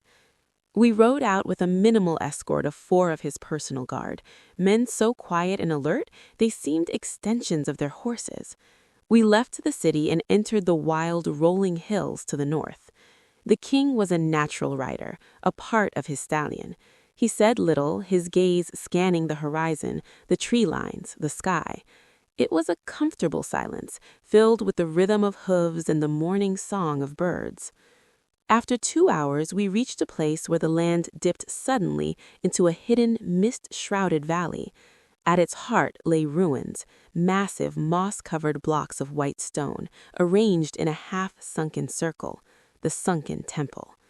The air grew cool and still. The birdsong ceased. We dismounted. The king turned to his guards. "Wait here. Do not follow unless you hear the signal." "Your Majesty, it's not safe," the captain began. "The accord is our safety here. The liaison and I will go." He started down the narrow path into the valley, and I followed, my heart hammering against my ribs. The mist curled around our ankles like living vapor. As we entered the circle of stones, the world changed. The light grew diffuse, graying. Sounds from the valley rim faded, replaced by a deep subterranean hum. Shadows detached from the stones. Not people emerging, but the shadows themselves pooling, rising, and taking form. 6 figures stood before us, clothed in darkness that seemed to drink the light. Their features were indistinct, but their eyes gleamed like chips of polished obsidian. One stepped forward. Its voice was the sound of dry leaves skittering over stone. "Storm King, you bring the new voice." "As requested," Kylan replied, his tone respectful but unyielding. "This is Aris, my liaison." The obsidian eyes turned to me. I felt a cold, psychic brush against my mind, not invasive but assessing. "You carry no ambition for our lands. You carry only the memory of loss and the will to survive. An empty cup, yet to be filled. Interesting." "I am here to listen and to understand," I said, forcing my voice to steadiness. "Understanding is a two-edged sword," the shadow dancer hissed. "Your king seeks to understand us. His noble wolves seek to catalog us, to use us. You are a blank page. This is why we speak now. A warning is written upon the wind and upon the deep paths beneath your feet." The lead shadow dancer gestured, and the mist between us thickened, forming images. I saw flickering visions, Lord Malvin in a clandestine meeting with a hooded figure in a tavern, a map with symbols I didn't recognize, a deep, dark mineshaft where something pulsated with a sickly purple light. There are those among your kind who do not seek understanding, but extraction. They dig in forbidden places. They seek to pull up the old bones of the world and clothe themselves in power that is not theirs. They tear at the veil. "The Weavers?" I breathed. The shadow dancer's form shimmered, a name they give themselves. They are unravelers. Their actions cause tremors in places you cannot see. The treaties are not just words on skin. They are threads in the veil that separates the waking world from the older, wilder ones. Tug on one thread, and the whole web shudders. King Kylan's face was granite. "Where?" The silver depths. The abandoned, dwarven mines in the marches. Your duke thinks they seek silver. They seek the shard heart that sleeps below. If they wake it, or worse, break it, the veil in that place will tear. Our world and the others will bleed together. The vision vanished. The mist thinned. The warning hung in the cold air, more terrifying than any army. "Why tell us?" the king asked. "Why not deal with this yourselves? The diggers are your people. The crime is against the shared peace. The accord demands you police your own. And," the obsidian eyes fixed on me again, "the blank page must choose what is written upon it. Will you be a tool for the unraveler's ambition, or a quill that mends the tear? The choice approaches, truth speaker." With that, the shadow dancers dissolved back into the stones, leaving us alone in the silent, humming temple. The ride back to Ravenshold was made in urgent, grim silence. The pastoral beauty of the hills now felt like a thin veneer over a rotting wound. We weren't just managing border disputes and cultural slights. We were guarding the fundamental integrity of reality against foes and fanatics. Back in the palace, outside my office door, the king finally spoke. "The Duke of the Marches is Lady Valeria's cousin. He reports to Malvern's Treasury Committee. This is not a fringe group. It has roots in my court." "What will you do?" I asked.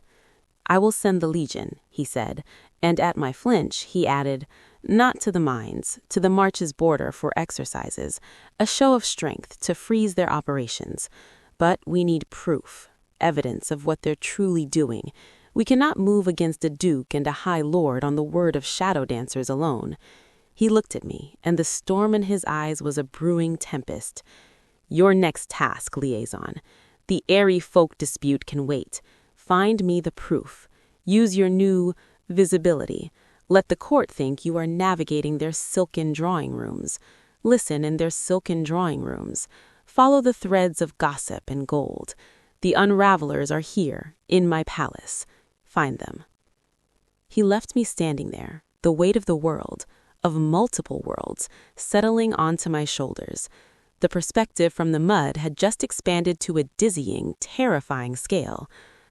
I was no longer just a bridge between peoples. I was a hunter in a garden of poisoned roses, and the prey I sought could unravel creation itself. The palace, once a labyrinth of stone and protocol, now transformed into a chessboard of deadly subtlety. King Kaelin's order was a blade placed in my hand. Find the proof. But evidence against a duke and a high lord was not found in dusty archives. It was woven into the glittering, whispered fabric of court life. I had to step into the web. My first move was acceptance. I sent carefully worded replies to a few select invitations. A poetry recital at Lady Valeria's salon, a garden party hosted by a minor baron known to be deep in Malvern's pocket. I wore the simple, elegant clothes provided, a uniform of quiet observation.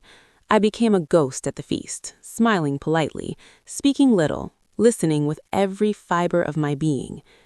The poetry at Lady Valeria's was dreadful, but the conversations during the intermission were illuminating. I stood near a potted lemon tree, pretending to admire its blossoms, as two younger lords discussed their investments. Father says the silver depths are played out, a fool's venture, one said, sipping wine. Yet the Duke secured another royal charter for geological survey, the other replied, lowering his voice. Malvern pushed it through the committee. Strange given the lack of return, unless the return isn't in silver. They moved away, but the seed was planted. A royal charter, legal cover. At the Baron's garden party, the game grew more direct. Lord Malvern himself approached me, his smile a thin veneer over ice. Liaison Aris, how refreshing to see you embracing the civilized arts. I trust you find our company an improvement over borderland mud. Every terrain has its lessons, my lord. One learns to appreciate both roses and hardy weeds. Indeed, though some weeds have ambitious roots, he said, his eyes boring into mine. They spread where they are not wanted, disrupting the careful order of the garden. A wiser gardener knows that some deep-rooted plants hold the soil together. Uproot them and the whole garden might slide into the river. His smile didn't reach his eyes. A poetic, if naive, perspective. The river always wins, my dear. It is the nature of power.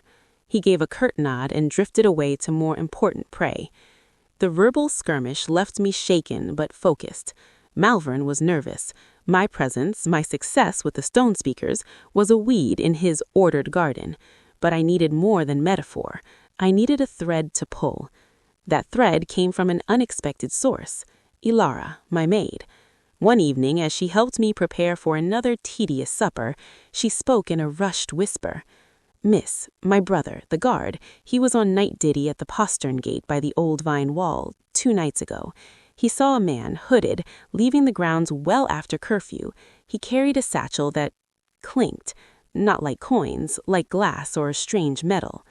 I turned to her, my heart skipping. Did he see the man's face? No, miss, but he recognized the walk, the rhythm of it. He said it was the walk of Master Oren, the palace archivist. Oren, a quiet, unassuming man who oversaw the lesser archives, the man who had, just that morning, kindly helped me locate a folio on airy clan symbols, the man with access to every map, every old survey, every forgotten charter for places like the Silver Depths. This was it. The connection between the scholarly world and the digging in the dark. Orin was the spider at the center of this web of knowledge, feeding information to the unravelers. I couldn't confront him. I couldn't go to the king with just a guard's intuition about a man's gait. I needed irrefutable evidence from the source itself. The next day, I went to the archives earlier than usual. I requested obscure, unrelated texts, biding my time until Orin left for his midday meal. The moment he was gone, I slipped not into the main stacks, but into his small private workroom at the rear. The room was neat, ordered, scroll cases, ink pots, magnifying glasses. But in the bottom drawer of his desk, locked, I found what I was looking for. Not with a key, I had no skill for that, but by feeling along the underside of the drawer. My fingers found a small, wax-sealed compartment. Breaking the seal, I pulled out a single sheet of vellum. It was a map, but unlike any in the royal collection, this one was drawn in strange, iridescent inks that seemed to shift in the light. It showed the silver depths, but superimposed over the mine shafts were layers of shimmering ley-like lines and pulsating nodes of energy. One node, deep in the oldest part of the mine, was labeled in a script that hurt my eyes to look at: Shard Heart Nexus. And in the corner, a list of names and dates of shipment: Duke Theobald, Lord Malvern, Cargo Stabilizing Agents, Liquid Starlight. Last shipment 3 nights hence, Postern Gate, Vinewall. The unravelers weren't just digging, they were injecting something into the mine. Liquid Starlight. To do what? Stabilize the Shard Heart or destabilize it? My blood ran cold. 3 nights.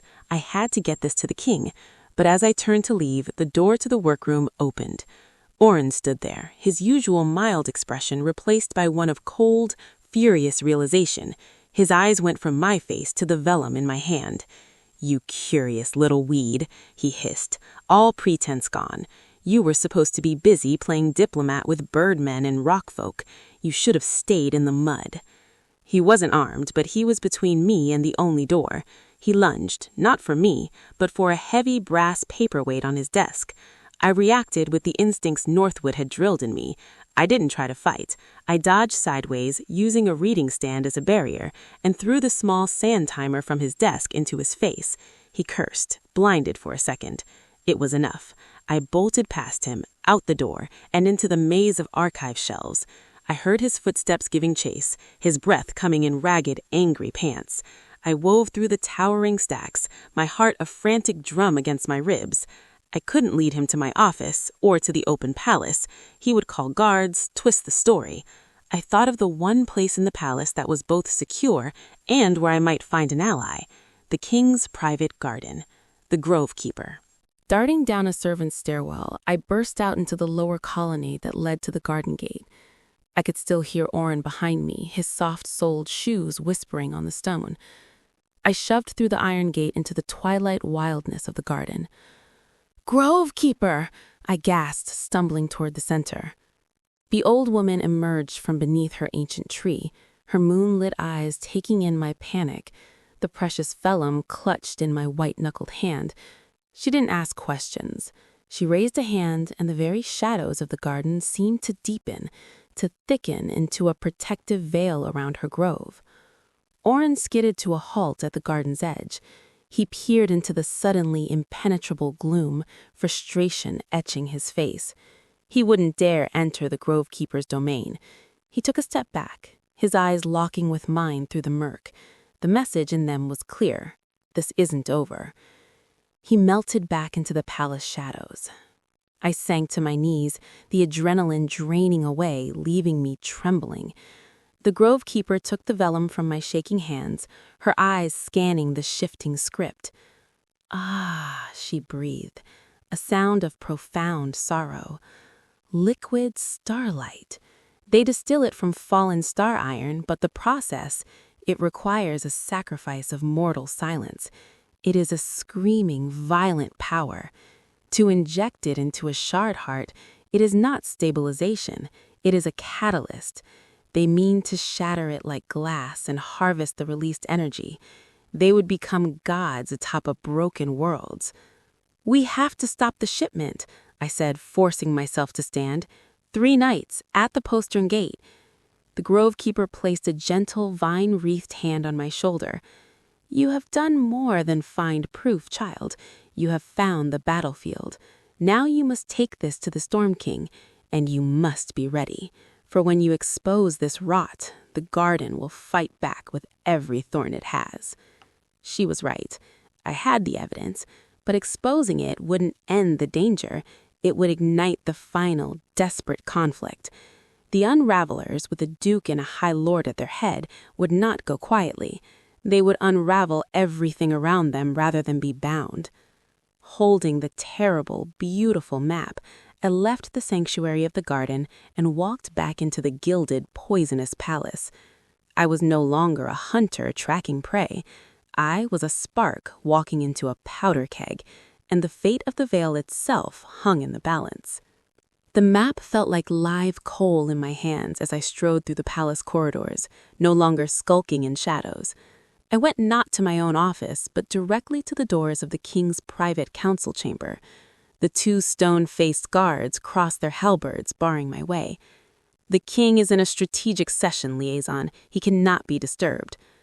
"I will see him," I said, my voice low, but carrying a steel they hadn't heard from me before. I held up the iridescent vellum. "On the matter of the unraveling of the veil, tell him." The guard on the right hesitated, then nodded to his companion, who slipped inside. A moment later, the door opened fully. I entered. The room was dominated by a great table, maps of military campaigns spread across it. King Kalen stood at its head, flanked by his grim-faced general and the captain of his personal guard. All conversation ceased as I entered. "Your Majesty," I said, bowing my head briefly before laying the map on the table, smoothing its shimmering surface over the dull parchment of troop deployments. "Proof. From Archivist Oren's private cache. The Silver Depths, the Shard Heart. A shipment of liquid starlight arrives in 3 nights at the postern gate by the Vine Wall. Their intent is not to mine. It is to detonate." King Kalen's eyes swept the map, taking in the alien script, the pulsating nodes. A muscle ticked in his jaw. The general, a man named Boren, leaned in, his face hardening. "This is sorcery, not war." "It is an act of war against reality itself," I said. "The Shadow Dancer's warning was true. Oren knows I have this. He tried to stop me. The conspirators are Duke Theobald of the Marches and Lord Malvern." King Kalen's storm-gray eyes lifted to mine. There was no surprise there, only a cold, grim fury. "Malvern's finances have been a mystery for years. Theobald's surveys a convenient fiction." He straightened, the decisions settling on him like a mantle.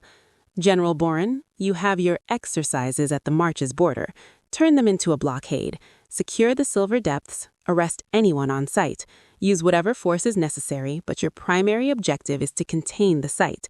Nothing in or out." "Yes, Your Majesty." "Captain," turned to his guard, "arrest Archivist Oren immediately on charges of treason and conspiracy. Quietly. I want him in the deep cells, unable to send a warning. Then triple the guard on the postern gate, but do not seal it. Let the shipment attempt to arrive." The captain saluted and left at a run. The king finally looked back at me. "You will be there, Aris, at the gate, with me. When they come, we take them. We need the liquid starlight as evidence, and we need the couriers to lead them to their masters." The next 2 days were an agony of suspended animation. The palace carried on, a beautiful, oblivious mask. I saw Lord Malvern in court, calm and composed, giving no sign that his world was about to crumble. The tension was a wire stretched to singing tightness within me. On the 3rd night, the air was thick with impending rain. King Kalen and I stood in a concealed alcove overlooking the postern gate, a small ivy-choked door in the oldest part of the palace wall. 4 of his most trusted guards were hidden in the shadows nearby. We wore dark clothes, blending into the stone. The appointed hour came and went. The only sound was the drip of condensation from the vines and the distant call of a nightbird. Doubt began to creep in. Had Oren managed to send a warning after all? Then a soft scrape. The vine-covered door swung inward silently. 2 figures slipped through, dressed in rough workmen's clothes, carrying a small but heavy-looking iron-bound chest between them. They moved with the tense confidence of men on a secret, lucrative errand. As they passed our alcove, the king stepped out. A late delivery for the archives? The men froze, the chest thudding to the ground between them. One reached for a knife at his belt. Before he could draw it, the shadows erupted. The king's guards had them pinned, disarmed, and gagged in moments. The king knelt, examining the chest. The lock was complex, non-human in design. He drew a dagger from his boot, inserted the tip in a nearly invisible seam, and with a precise twist, popped it open. Inside, nestled in black vellum, were 6 glass vials. They glowed with a sickly, beautiful white-purple light that seemed to writhe and scream in silence. Liquid starlight. Looking at it made my skin crawl and my mind flinch away. "Proof," the king murmured, closing the lid with finality. He stood, looking at the terrified couriers. "You have one chance for a cleaner death. Who are you taking this to, here, tonight?" One of the men, his eyes wide with terror, stammered, "The Duke's man, in the stables. He has a fast horse for the marches." The king nodded to his captain. "Take them, find the Duke's man, then ride. You must reach the Silver Depths before General Boren's force engages. He needs to know what we're dealing with." As the guards dragged the men away, the king and I were left with the cursed chest. The first drops of rain began to fall on the ivy leaves. "It's not over, is it?" I asked quietly. "Even with this? Malvern, the Duke, they're too powerful to fall from just this." "No," he agreed, his profile stark in the gloom. "This is the blade. The cut must be made in the light of day, before the entire court, a public unraveling of their lies." He turned to me, rain catching in his dark hair. "You will stand with me when I make that cut. Your testimony, your evidence, will be the instrument that wields the blade. Are you prepared for that, Aris, to be the instrument of their fall?" I thought of the burning village, of the feeling of helplessness. I thought of the Shard Heart, a silent, sleeping heart of the world that these men wanted to shatter for power. I thought of the king, standing alone against the darkness in his own court. "I am ready," and my voice did not shake. He held my gaze for a long moment, the storm in his eyes reflecting the one breaking in the sky above. In that look, there was no distance of king and subject. There was the fierce, united resolve of 2 soldiers staring at the same enemy line before the charge. "Then tomorrow," he said, "we bring the storm to them." The rain began to fall in earnest, washing the night clean as we carried the terrible glowing chest back into the heart of the palace toward the dawn of a reckoning. Dawn broke not with gentle light, but with the hard, clear luminescence that follows a storm. The grand hall of Raven's Hold was packed, buzzing with a tense, confused energy. A full session of the royal council had been called with unprecedented haste. Nobles filled the benches in their finery, whispering behind hands, their eyes darting between the empty throne and the severe faces of the king's guards stationed around the hall. I waited in an antechamber, the iridescent map and the locked chest at my feet. I wore not court dress, but my simple gray liaison's attire, a statement in itself. My heart was a steady, heavy drumbeat. The Grovekeeper's words echoed. "When you expose this rot, the garden will fight back with every thorn." The doors opened. King Cailan entered the hall, and silence fell like a guillotine. He did not wear his ceremonial robes. He wore the black tunic and trousers of a soldier, the scar on his face a pale, deliberate mark of his authority. He did not sit on the throne. He stood before it, a commander addressing his troops. "My lords and ladies," his voice carried, cold and clear, without need for volume. "This session is called to address an act of treason not against the crown, but against the kingdom itself, against the very fabric of our world." A murmur rippled through the crowd. Lord Malvern, seated prominently, looked calmly skeptical. Lady Valeria watched with sharp, bird-like interest. The king gestured, and I was ushered in. Every eye followed me as I walked to the center of the hall, placing the chest on the prepared table and unfurling the map beside it. The strange glow of the vellum cast eerie light on the faces of the front benches. "This," the king said, pointing to the map, "was taken from the private cache of Archivist Orin, now arrested. It details not a mining operation in the Silver Depths, but a targeted assault on a shard heart, a nodal point of the veil that separates our world from others. And this," he knocked on the chest, "is the weapon they intended to use, liquid starlight, distilled through forbidden alchemy, meant not to stabilize, but to shatter." The murmurs grew louder, tinged with fear and disbelief. "Preposterous!" Lord Malvern rose, his composure flawless. "Your Majesty has been misled by the fanciful tales of this forest-touched girl and the shadows she consorts with.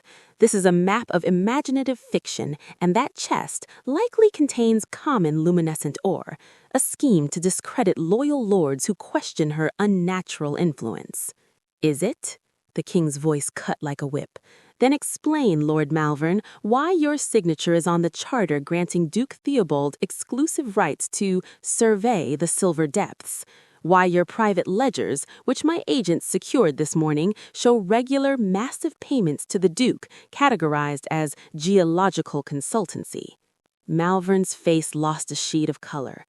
A legitimate investment in the kingdom's resources.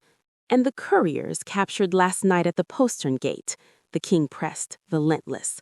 "The ones carrying this chest, who have confessed to being in the Duke's employ, on their way to the marches, were they part of your geological survey?" The hall was dead silent now. The trap was sprung. Lady Valeria stood slowly. "Your Majesty, if these allegations are true, it is a grave matter, but surely this is the work of the Duke and a corrupted archivist. To imply Lord Malvern, the Chancellor himself, is part of some apocalyptic plot?"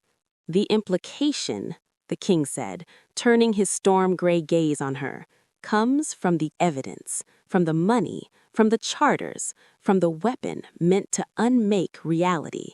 This was not the act of one greedy duke. It was a conspiracy at the highest levels of my court, a conspiracy you, Lady Valeria, may have known of, given your cousin's involvement and your own investments in Theobald's holding company." She paled, sinking back into her seat, her political calculations visibly crumbling. The king turned to address the entire hall. "The Duke of the Marches is now in the custody of General Boren at the Silver Depths. Archivist Orin awaits questioning in the dungeons, and Lord Malvern, you, left untouched, still firmly on his own silent leash of loyalty." The king turned to address the entire hall. "The Duke of the Marches is now in the custody of General Boren at the Silver Depths. Archivist Orin awaits questioning in the dungeons, and Lord Malvern, you, left untouched, still firmly on his own silent leash of loyalty. And Lord Malvern, you are hereby stripped of all titles and positions. You will join Orin in the deep cells to await trial for high treason, conspiracy, and crimes against the natural order." Guards moved forward. For a moment, Malvern looked as if he might protest, might summon some last shred of oratory. But seeing the truth laid bare in the glowing map, in the locked chest, in the king's unshakable resolve, he deflated. He allowed himself to be led away, his fall as silent and absolute as a stone dropped into a well. The king then looked at me. The kingdom owes a debt to Liaison Aris. Her courage, her perception, and her unwavering dedication to the true spirit of the Accords, to protection, not exploitation, uncovered this cancer. From this day forward, the office of the Royal Liaison will be a permanent council seat, with full authority to oversee all treaties with the non-human peoples and to investigate any breach of the magical and natural laws of this realm. The proclamation was a thunderclap. He had not just vindicated me, he had institutionalized the perspective from the mud. He had made it a pillar of his kingdom. As the stunned hall began to erupt in conversation, some fearful, some approving, all aware the world had just shifted, King Kalen stepped down from the dais and walked to me. The public mask softened just for me. "It is done," he said quietly.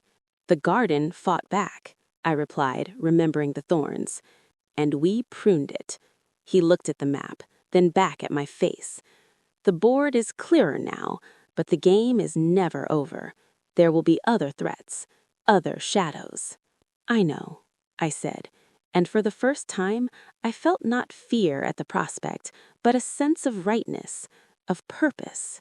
He offered his arm, not as a king to a subject, but as one partner after a hard-fought battle. "Come, there is much work to do. The Airy folk are still waiting for their mediator." And as I took his arm, walking with him out of the grand hall beneath the weight of 1,000 stairs, I felt no longer like a spark or a weapon or a pawn. I felt, at last, like I had come home, not to a place, but to a purpose, and to the side of the one person in all the world whose loneliness mirrored my own, and whose vision for a better kingdom I would help build, stone by stone, treaty by treaty, dawn by dawn. The silence after a storm is never truly silent. It rings with aftermath. In the wake of the reckoning, Ravenshold was a city holding its breath. Lord Malvern's faction was dismantled, its members scattering like leaves before a winter wind, seeking new alliances or fading into obscurity. Lady Valeria, ever the survivor, made a very public show of supporting the king's vigilant new vision, donating a significant portion of her wealth to the restoration of the sunken temple grounds. But the real work was not in the court. It was in the quiet, focused efforts that followed. The office of the royal liaison was no longer a theoretical title. It was a physical space with a dedicated staff, including Lyra, who I requested be brought from Northwood. Her sharp mind for patterns and logistics was invaluable. Our first task was monumental, a comprehensive review of every treaty, accord, and even the folkloric understandings with every non-human people in the realm. The Silver Depths were sealed under a joint guard of the King's Legion and a contingent of stone speakers who considered the protection of the Shard Heart a sacred duty they now shared with humans.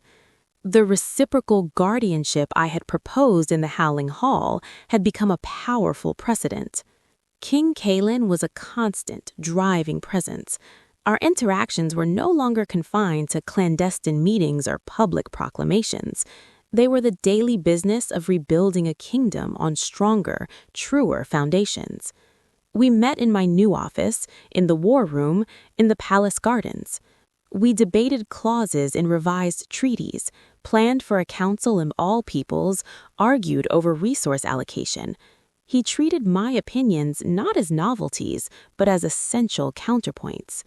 The third way was now the standard operating procedure. One evening, as we pored over a draft agreement with the sky-winged Airy folk regarding sky currents over the western plains, I finally voiced the question that had been burning in me. "Why?" I asked, putting down my quill. "From the beginning, you saw a half-drowned, defiant girl in the mud. You could have given Garrick an order to feed me and left it at that. Why all of this? The books, the protection, the risk of bringing me here, against your entire court." He leaned back in his chair, the firelight carving shadows into his face. For a long moment, he gazed into the flames, as if searching for the answer in their dance. "When I was a boy, my father ruled through fear and strength alone. He saw the old peoples as monsters to be crushed. The court was a nest of sycophants. I was raised to be a sharper version of him, a harder stone, a colder storm."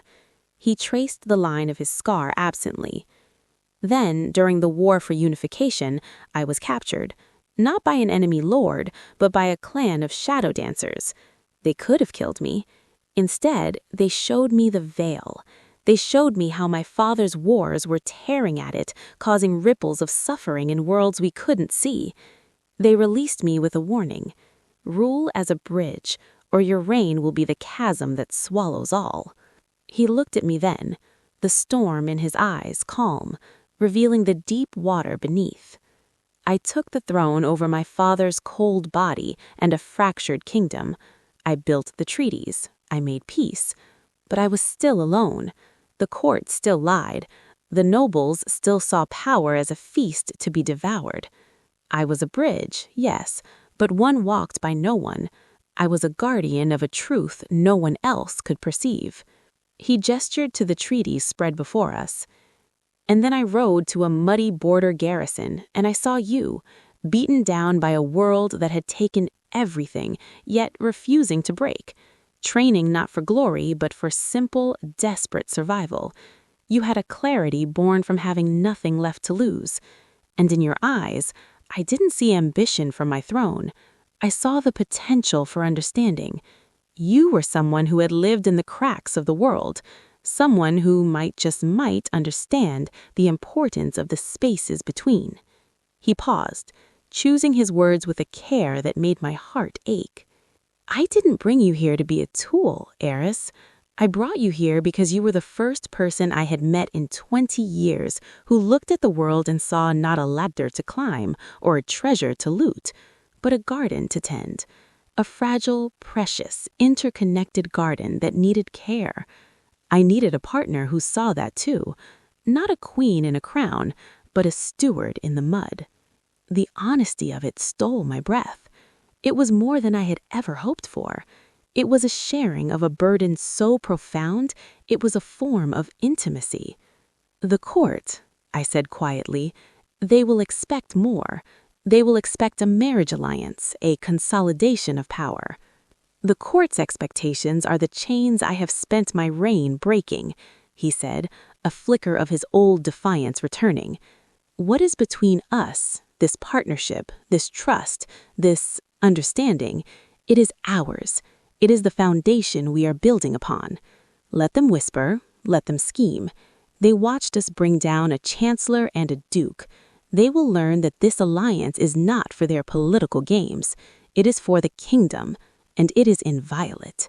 He stood and walked to the window, looking out over the sleeping city.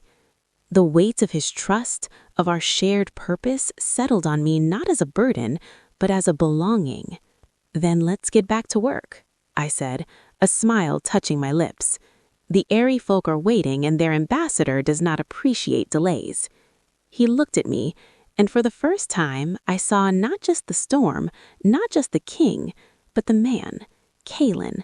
And in his eyes, I saw a reflection of my own hope, my own determination, and something else, something deep and quiet and steadfast. "Indeed," he said, the ghost of a smile on his own face. "The work continues."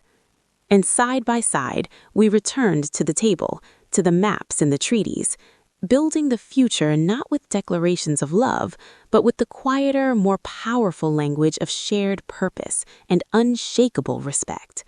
The foundation of tomorrow was being laid, not in stone and ceremony, but in ink, understanding, and the silent, growing bonds between two people who had found in each other the missing piece of their world.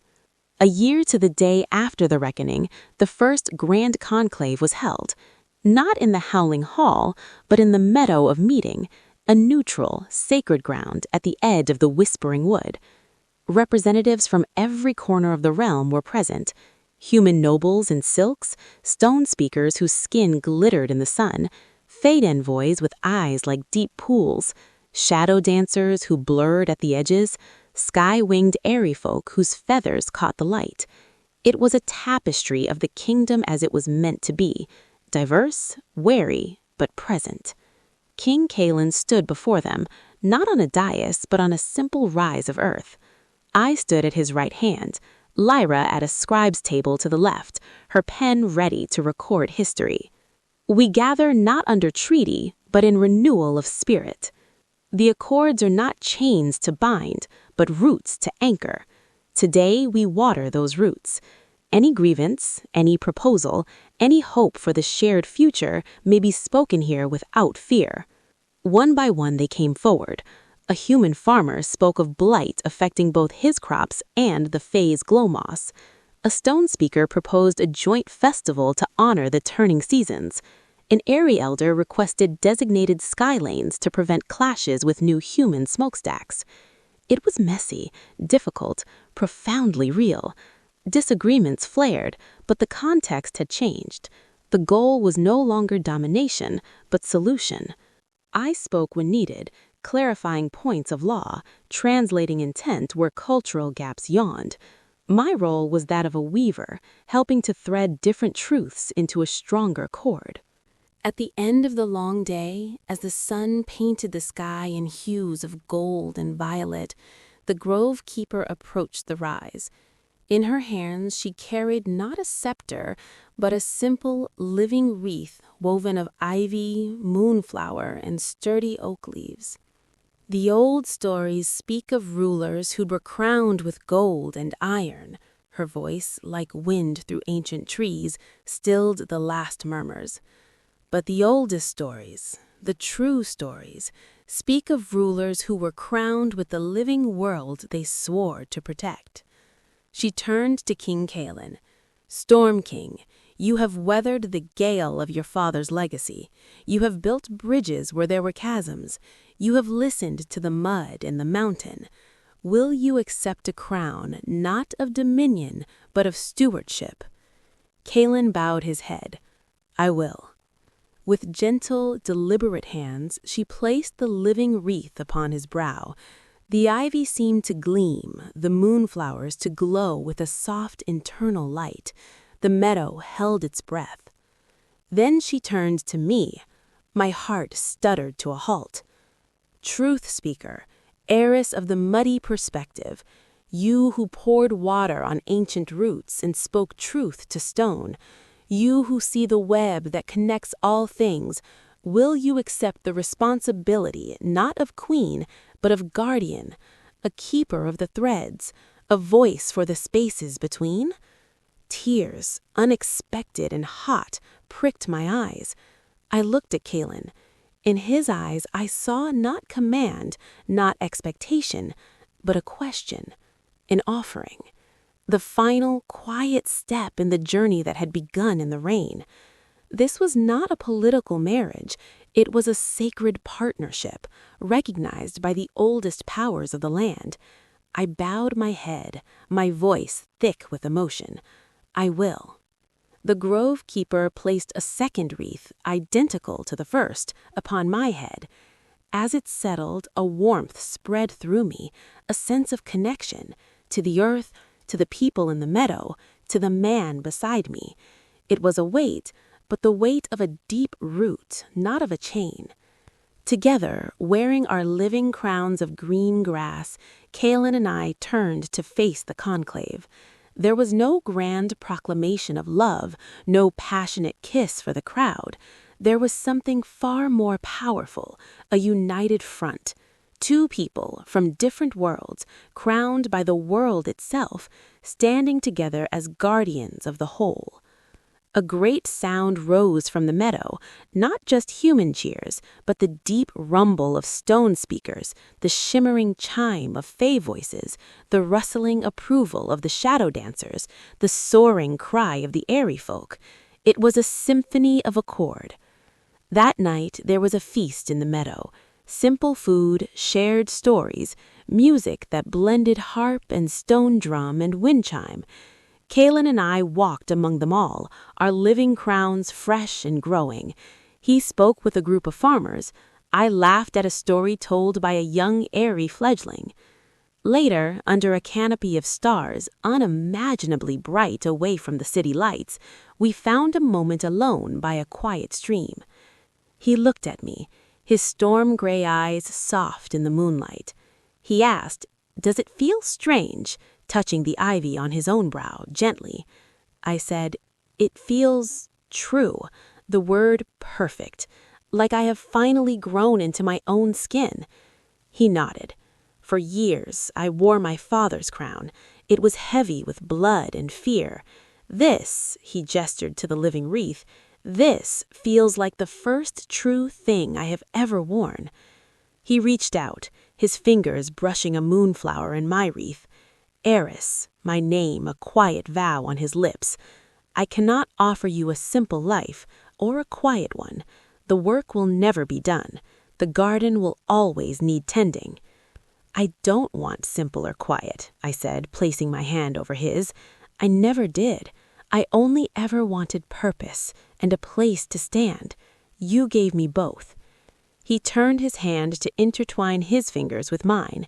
His grip was warm, sore. Then stand with me, not behind, not in front, beside, as my guardian, as my partner, as the one who reminds me of the mud when the tower feels too tall. Always, I whispered, the promise sealing itself in the starlit air between us. We stood there in comfortable silence, hands clasped, crowned by the living world, watching the stream carry starlight toward the sea. The path ahead was long, and there would be more storms, but the foundation we had built of truth, of respect, of a love that was less about passion and more about profound, unwavering partnership was unshakable. We started with a girl battling alone in the rain and a king shrouded in lonely power. We had become stewards, guardians, partners. We had woven a new story for the kingdom, a story not of conquest, but of connection. And as the first rays of dawn tinged the eastern sky, painting our living crowns in hues of rose and gold, I knew with every fiber of my being that this was not an ending. It was the most beautiful beginning.